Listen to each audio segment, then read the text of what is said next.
আজকে আমি 100 টাকার ফুড চ্যালেঞ্জ করলাম। তো আজকে আমার ইউটিউব চ্যানেলে 100 ব্লগ কমপ্লিট হলো, তাই ভাবলাম ভিন্ন কিছু করি। অনেক চিন্তা ভাবনা করার পর মাথায় আসলো 100 টাকার ফুড চ্যালেঞ্জ করলে কেমন হয়। যেহেতু আমার চ্যানেলে 100টা ব্লগ কমপ্লিট হলো, তাই 100 টাকা দিয়ে আজকে সন্ধ্যায় কি কি খাওয়া যায় সেটাই আজকে দেখাবো। তো তারপর আমি চলে গেলাম ঈদগাহ মাঠে। এখানে অনেক ধরনের খাবার পাওয়া যায়। এত সব খাবারের মধ্যে কোনটা খাবো এইসব ভাবতে ভাবতেই অনেক সময় পার হয়ে যায়। তো শেষমেশ চলে গেলাম ফালুদা খাওয়ার জন্য।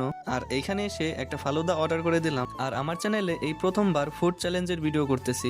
যদি তোমাদের ভালো লাগে অবশ্যই কমেন্টে বলবা, আর পরের ভিডিওতে কত টাকার ফুড চ্যালেঞ্জ করব সেটা অবশ্যই কমেন্টে বলবা। তো আমার ফালুদা রেডি হয়ে গেছে, এখন খাওয়ার পালা। এইটার দাম 80 টাকা। পরবর্তী কি খাওয়া যায় দেখা যায়। তো ফালুদা খাওয়ার পর আমার কাছে আর 20 টাকা আছে। তারপর এই 20 টাকা নিয়ে চলে গেলাম রোডের পাশে। ফালুদা খাওয়ার পর পেট একদম ভরে গেছিল, তাই অন্য কিছু না খেয়ে চলে গেলাম আখের রস খেতে। আখের রসটা মাত্র 20 টাকা নিয়েছিল।